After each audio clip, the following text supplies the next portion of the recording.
Hello all, welcome to another video on astrology.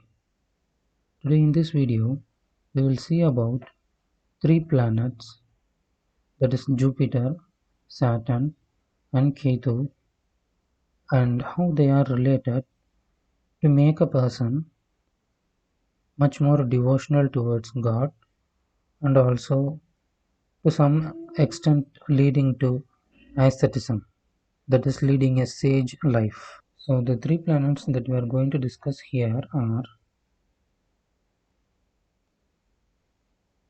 Jupiter,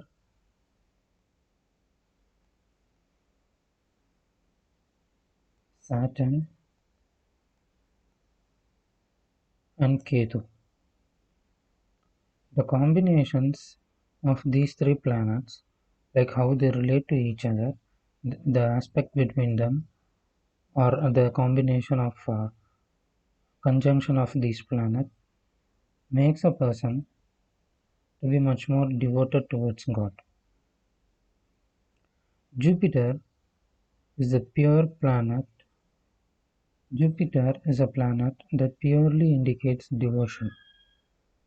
Ketu is a planet that signifies detachment, especially detachment from this materialistic world and moving towards the path of jnana. Saturn is the karaka of karma, and Saturn indicates maturity and also aged persons, too much of stress, frustration, etc. Because there are certain people who go to devotional path due to stress, frustration, and depression also.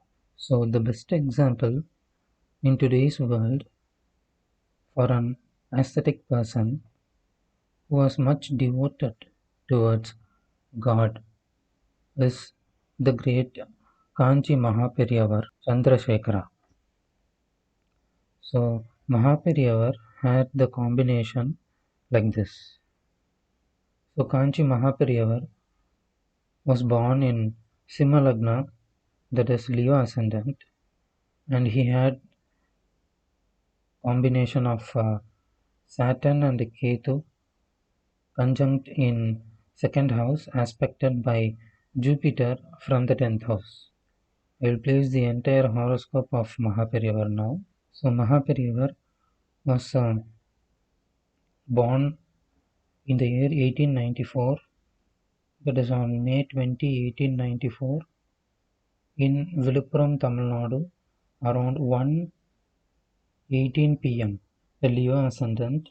He was born on full Paurnami, that is on full moon day, and he has combinations of remaining unmarried also. Mars in the house of Saturn in the seventh house, and Mars is also aspecting Saturn and Ketu with its eighth house aspect, and Venus indicating married life is afflicted with the presence of Rahu. So Mahaperiyar remained unmarried, and the seventh house lord is along with Ketu, which indicates detachment or not having interest at all. Saturn also aspects Moon with its third house aspect, thereby influencing the mind. And also, since Moon is the lord of the 12th house, 12th house also indicates moksha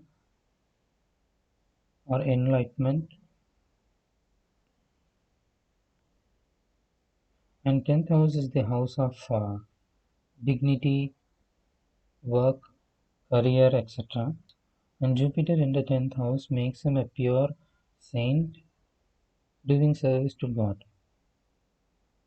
So throughout his life, he lived as a pure saint, thinking, thinking, reading only about God, especially the goddess of Kanjipuram. And second house also indicates wealth. So many billionaires were devotees of Mahaperiyava. He did not like to be exposing himself to be very rich. He always wanted to be in a very spiritual and leading a very simple life. I will share some of the horoscope of my clients who have the combination between Jupiter, Saturn, and Ketu and are more devoted towards spirituality. So this is the horoscope of one of my client. He was born in the year 1992, November 23rd. He is a Kanya Lagna, this Virgo ascendant, and he has Saturn in the fifth house and Ketu in the ninth house, and Jupiter in the first house. So Jupiter aspects both Saturn and the Ketu with its fifth house and ninth house aspect. And this person is more inclined towards spirituality from his younger age. He always prays to God whenever he goes for examinations, whenever he goes for some interview, or to start with any good things. The presence of Jupiter in the first house, where Jupiter attains the directional strength, and Saturn in its own house aspected by Jupiter, and also Ketu in Taurus aspected by Jupiter. We have seen superstars of Indian cinema who were at the top of their career, and suddenly at a particular point of time they wanted to go towards the spiritual path, like going to the Himalayas, visit sages, ashrams of sages also. So this combination is present in one of the greatest actors of Indian cinema, especially in South India, Tamil Nadu. It's none other than superstar Rajinikanth has this combination. So during the times of Jupiter and Saturn Mahadasha, Mr. Rajinikanth wanted to go to Himalayas. He was at the top of the career, and suddenly there was some change within himself, and he wanted to move towards the path of spirituality. So here Jupiter is in the seventh house, in the house of Saturn, and we have Saturn and Ketu in the second house, and Jupiter is in the eighth degree of Aquarius and still aspect Saturn and Ketu to some extent, and this makes him a purely devoted spiritual person. So in our life, we have seen persons who are very devotional without any expectation from God, and there are few people who always have some expectation from God. That is, they expect something in return from God.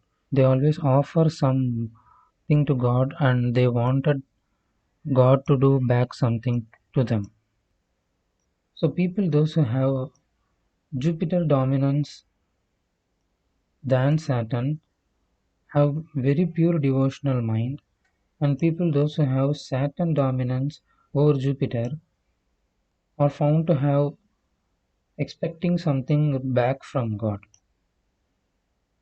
That is, the pure devotional is bestowed by Jupiter. And Ketu, of course, is the planet for moksha, relinquishness, that is, detaching from the normal world and going towards a saint or a sage kind of life. This combination was there from 1990 December to 1991 end. So people those who are born around this time, and whenever they are undergoing this Jupiter and the Saturn Mahadasha, they have the chance of spirituality. Especially people if they are born in Saturn Lagnas or Jupiter Lagnas, and also Lagna of Cancer. So one more combination that we had in the recent time is Saturn in the house of Jupiter, along with Jupiter and also Ketu. This is a very good combination. The devotion will be very pure because Saturn is in the house of Jupiter and Jupiter is in its own house along with Ketu. So there is a chance of a very good spiritual leader to be born. Here the point to notice that Jupiter is bestowing its positive qualities to Saturn and makes and suppresses Saturn here, and Jupiter is also in its own house, and which makes Jupiter to be more strong. And hence this kind of combination will make the person to have very good spiritual knowledge and also leading a correct spiritual life. So in my experience, I have seen people having the combination of Jupiter, Saturn, and the Ketu connection. And if this combination is seen in the ninth house, that is, if we have the ascendant in Virchika and Jupiter in the ninth house is very good, and Jupiter is aspecting Saturn here, Ketu here. So this is actually a very good combination, a fantastic combination. Jupiter exalted in the ninth house, and it is also aspecting Saturn and also Ketu. Such persons will have more inclination towards reading books, higher educations, doing researches on how a particular religion originated, studying about the uh, texts like Mahabharata or Ramayana. So this is what I want to discuss about the various combinations of Jupiter, Saturn and Ketu. If you have any doubt, please leave it in the comment section. I will answer them whenever I find time. Thank you.